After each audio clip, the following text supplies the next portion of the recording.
পক্ষ থেকে এবং আমাদের প্রাণপ্রিয় নেতা জননেতা নাসের খান চৌধুরী সাহেবের পক্ষ থেকে আজকের আয়োজনের পক্ষ থেকে সকলকে আন্তরিক শুভেচ্ছা এবং ধন্যবাদ জানাই। আমরা এক চুল পরিমাণও ঘাবড়াই নেই, কারণ আমরা সামনে বিজয় হইতেছি, এটা নিশ্চিত।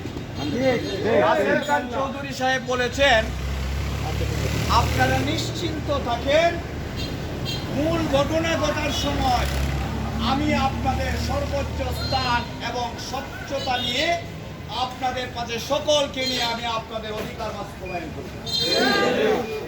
আমরা এই যে কুকুর ব্যবহার বললো যে পুলিশ র্যাব এগুলো ভয় পাই না, এখন সত্যি আর বৈঠারে ভয় পায় না, কখনো ভয় পাওয়ার কোনো কারণ নাই।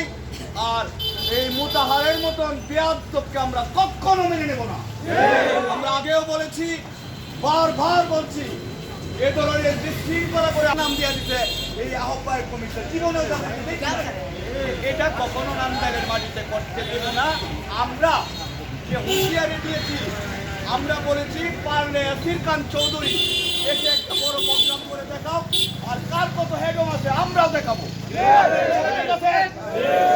আমরা পরিষ্কারভাবে বলে দেই, এ ধরনের কমিটি নিয়ে যদি ফুলের মালা নিয়ে বিজয় মিছিল দিতে যান, আমরাও কিন্তু একটা বিজয় মিছিল দিব। আমরা ট্যাঙ্গের পিছনে দিয়ে বিজয় মিছিলটা দিব।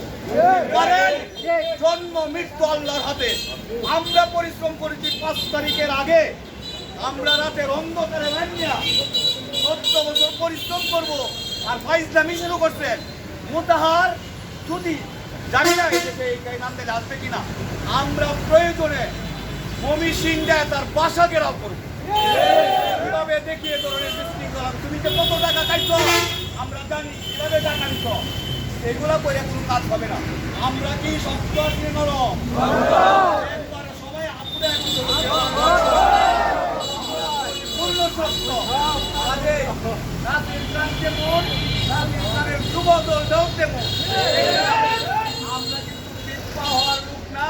সামনে এই 2-1 দিনের ভিতরে সমস্ত নামদারের যারা নেতৃত্ব দিচ্ছেন, সব গ্রুপের মিলায় যারা নেতৃত্ব দিবেন, আমাদের নেতা নাসির খান চৌধুরী একটা সিদ্ধান্ত দিবেন খুব তাড়াতাড়ি। প্রয়োজনে ময়মনসিংহ টু কিশোরগঞ্জ এই রাস্তা আমরা সারাদিন ব্লক করে দেব,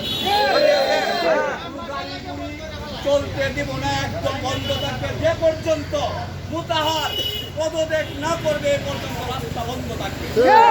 যে পর্যন্ত নাসির খান এই কথা ভুল স্বীকার না করবে ততক্ষণ রাস্তা বন্ধ থাকবে। আমরা কোনো কমিটি মানি না, এটা ভুয়া কমিটি, এটা মুতাহারের ফালতু কমিটি। এই কমিটি আমরা মানি না, মানবো না, মানি না।